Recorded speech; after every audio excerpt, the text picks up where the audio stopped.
Bonjour à tous, c'est Kaikou, on se retrouve pour une nouvelle vidéo. On va parler cette fois-ci de l'ET4. Alors, que ce soit pour la Plus ou la version Pro, on va s'intéresser à quoi? On va s'intéresser au réglage offset. C'est-à-dire qu'aujourd'hui, nous allons voir un peu comment procéder. Alors, j'ai fait cette vidéo, il en existe de chez Annette, des vidéos officielles, mais c'est en anglais. Je crois que j'en ai vu aussi en espagnol, mais j'en ai pas vu en français. Bon, peut-être je me trompe, alors on va faire ça ensemble. Alors juste un petit rappel pourquoi je fais la vidéo sur le réglage de l'ET4 Plus et de la Pro et non pas de l'ET4 standard.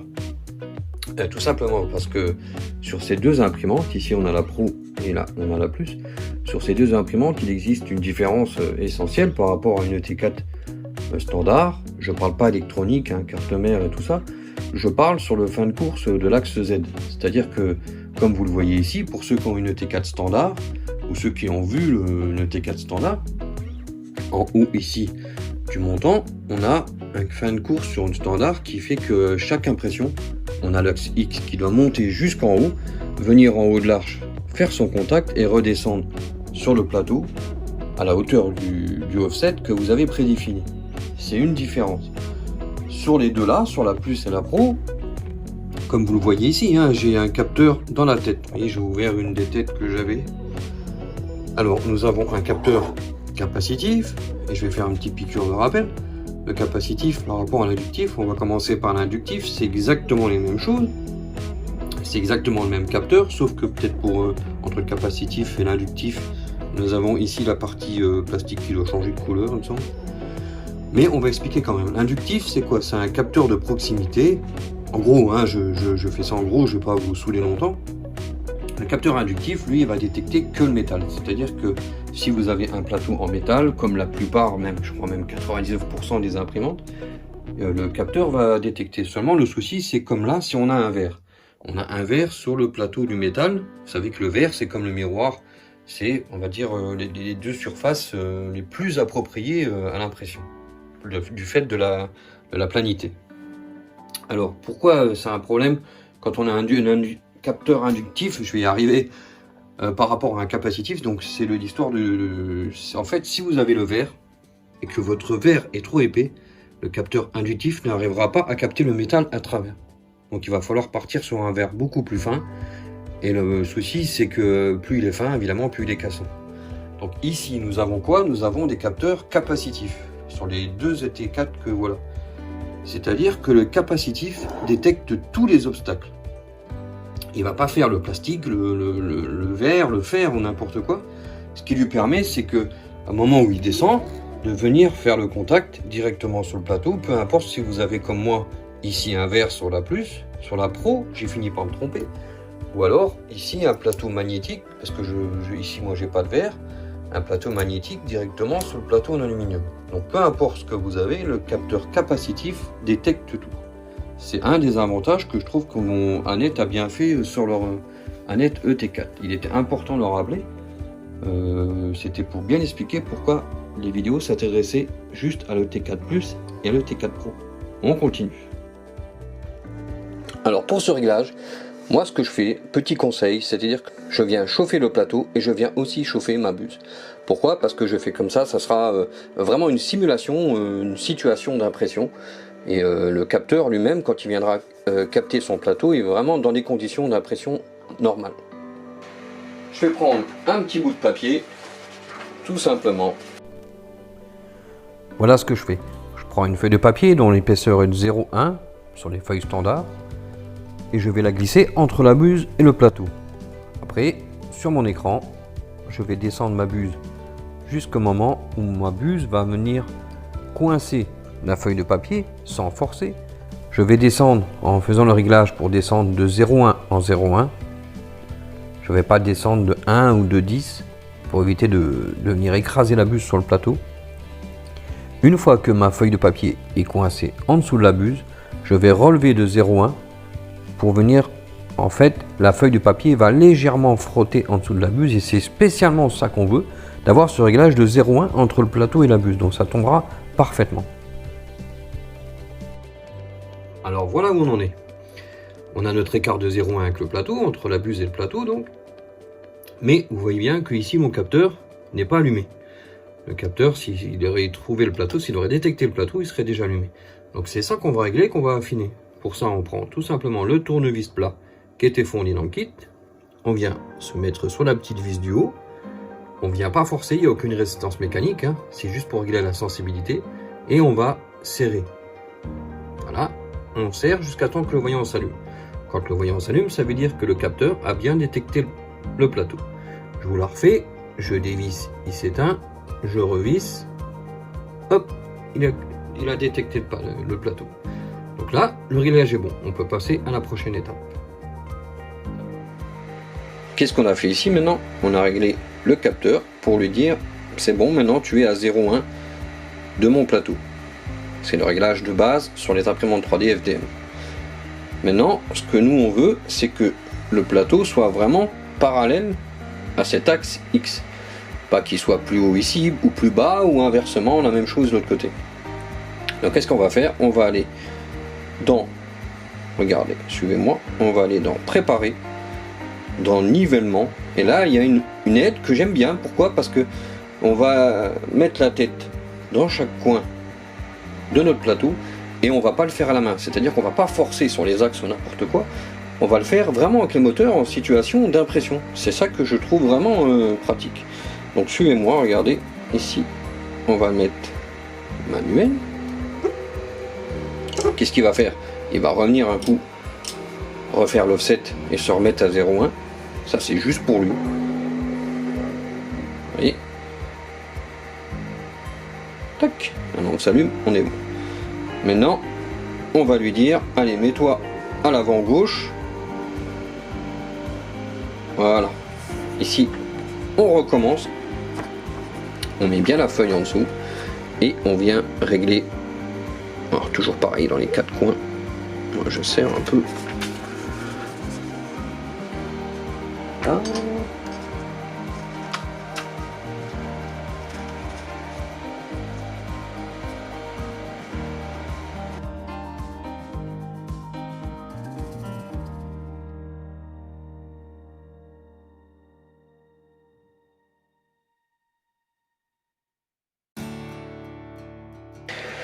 Alors une fois cette étape effectuée, vous avez réglé votre plateau par rapport à la hauteur de la buse sur les quatre coins au centre, c'est-à-dire que vous avez bien un plateau normalement bien parallèle à votre axe X, à cette barre X, je rappelle ici. Voilà, une fois que ce réglage est effectué, on va juste lui demander de revenir faire son home, de revenir au milieu faire son offset.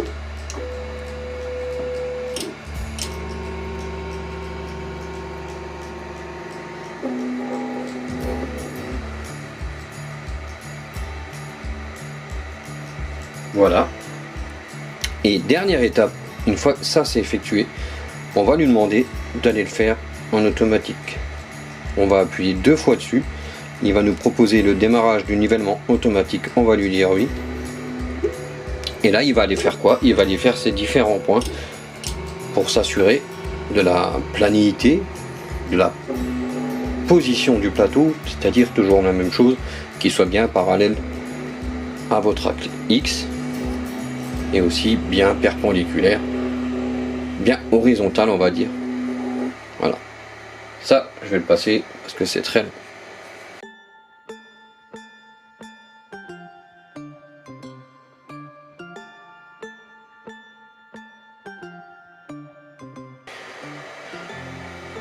Voilà, le nivellement automatique est fini, c'est-à-dire que maintenant il a tous les points, il sait tous les points du plateau, il sait exactement où le plateau est plus ou moins droit, ou s'il y a des trous, moi peut-être parce que j'ai un plateau magnétique et j'ai enlevé le verre en dessous.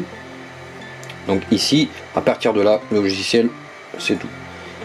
Après, j'ai aussi un petit conseil. Alors, je vais venir débloquer les moteurs pour vous expliquer un peu ça. Moi, quand j'ai commencé les imprimantes, j'ai commencé sur une Annette A8. Il y avait aussi les Prusa Pro B, il y avait plein de marques. C'était vraiment les kits où on assemblait complètement nos imprimantes. Il n'y avait pas donc de capteurs, hein, c'était pas du tout là, c'était des petits fins de course. Après, c'est venu les capteurs et aussi les contacteurs optiques. Capteurs optiques à la place des contacteurs, donc. Dans les vidéos, enfin plutôt dans les manuels des premières imprimantes que moi j'ai vues, on nous expliquait qu'il fallait régler le plateau, vous savez, comme les boulons d'une voiture, c'est-à-dire qu'on réglait le plateau ici, on faisait celui d'en face, on faisait celui-là, on faisait celui d'en face, on faisait un réglage en croix. Et je trouve que ça s'est perdu maintenant, on fait tous le réglage, enfin tous ceux que je vois qui font des vidéos sur internet, Facebook ou n'importe quoi, ils font le réglage vraiment coin par coin, par coin, par coin. Mais j'ai une préférence pour le réglage en croix, vous me direz dans les commentaires ce que vous en pensez, et c'est vrai que c'est un peu plus logique. Pourquoi? Parce qu'on a un plateau qui est censé être très rigide, surtout si on a un verre ou un miroir, ou même si on a un plateau en aluminium assez épais. Et c'est vrai que faire point par point, on aurait tendance à voiler le plateau. Peut-être je me trompe. Alors qu'un réglage en croix, on va faire comme une roue de voiture, on va venir bien la plaquer. C'est ça le but avec les boulons d'une roue de voiture. Le but c'est de venir la plaquer à plat et pas venir la mettre pas vraiment à plat sur le moyeu, ou je sais pas comment ça s'appelle. Donc je pense que ça serait bien aussi de faire la même chose avec le plateau. Aussi une autre chose, quand vous recevez votre aneth, les ressorts du plateau sont vraiment détendus. Ce que je vous conseille moi, c'est avant tous les réglages ici, tous les réglages là, de venir compresser les ressorts à la moitié. Pourquoi? Parce que si vous faites votre réglage avec les ressorts trop détendus, vous allez avoir un plateau qui va vraiment vibrer sur vos impressions, et ça va se ressentir où? Ça va se ressentir, vous savez que par exemple quand vous faites un cube de 2 par 2, de 20 par 20, le fameux cube, vous savez, XYZ de test, vous allez avoir les lettres qui sont un peu comme on appelle ça fantôme, ou je sais plus comment on dit en anglais, comme une répétition du bord de la lettre. Et ben c'est dû aussi, pas essentiellement à ça, mais parce que vos ressorts sont pas assez compressés. Donc avant de faire votre offset, je vous conseille de comprimer votre ressort à la moitié, et après vous faites votre offset et votre réglage des 4 coins du plateau en venant dévisser ou visser suivant ce que vous avez besoin comme position. Ça permet donc, je répète, d'avoir un plateau qui va moins vibrer. Qu'est-ce que je peux rajouter? Écoutez, moi peut-être je me suis trompé sur certaines choses, peut-être j'ai mal expliqué quelque chose. Je vous laisse libre les commentaires dans la vidéo. J'espère que ceci va aider certains qui galèrent un peu avec leur recette. Personnellement, je trouve un peu bête le système sur le T4 standard d'avoir mis un fin de course ici. Je crois que c'est à peu près ici, je sais pas, j'en ai pas. Le fin de course ici parce que l'imprimante va en haut avant de refaire en bas l'offset, c'est un peu bête. Je suis pas non plus à 100% pour au niveau des capteurs.